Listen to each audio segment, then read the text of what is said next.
am feeling mostly like detached from reality. um, because a lot of my feeling is that this is happening to someone else, or like it's all a dream, and then we'll wake up and like everyone will have this universal like same nightmare. Yeah. um, but yeah, I think that's probably my defense mechanism at the moment, of just trying, like, taking it seriously, obviously, when talking to friends and family, and obviously taking it seriously in terms of obeying the isolation kind of policies. But in terms of like mentally just being kind of separate and detached from it, because I feel like if I really investigate it, it'll be too much and too overwhelming. You mentioned isolation. How are you dealing with any sort of feeling of isolation? Are you feeling isolated? Um, so in some ways, it's really interesting because I was a part-time bookseller before this happened, and so I spend a lot of time at home because the bookshop is like around the corner from my house. So I wasn't really going into the center of London or traveling that much. So my life was kind of in this microcosm already. Um, Obviously, seeing more friends. Um, so I feel like it's like an extended long weekend of just taking things easy instead of going out to see friends.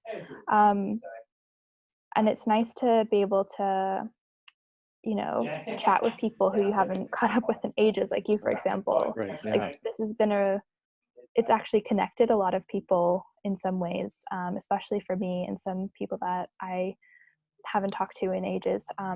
So my family still lives back in the States, and my mom is moving from Connecticut to Massachusetts. I think that it's kind of silly. I wish that she would stay home and not really go through with it.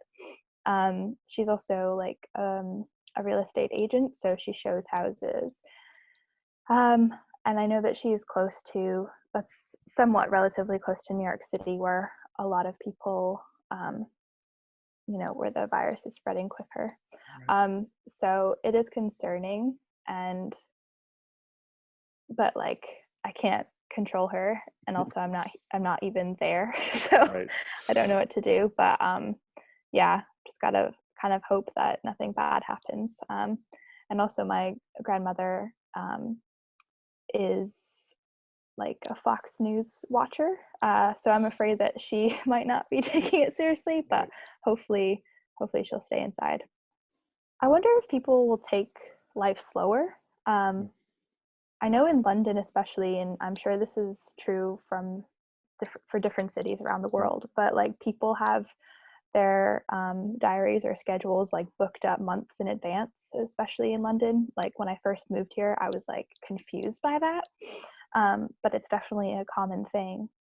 And so for me, it's been really nice to just like, obviously, sometimes it's too much, but spending more time at home, like I'm in the garden more, spending more time with my husband, because he's working from home now, and all of that are like these positive silver linings from a terrible situation. So I'm wondering if more people will think like, wow, like maybe we should just slow down a bit. And before I let you go, do you have any parting wisdom? Anything that you're kind of keeping in mind to keep yourself centered?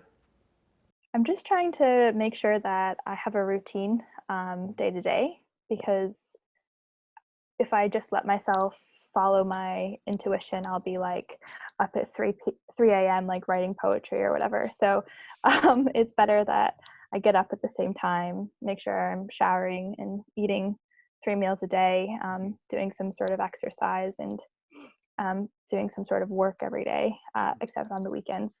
That gives me a sense of normalcy and like a structure to not unwind completely.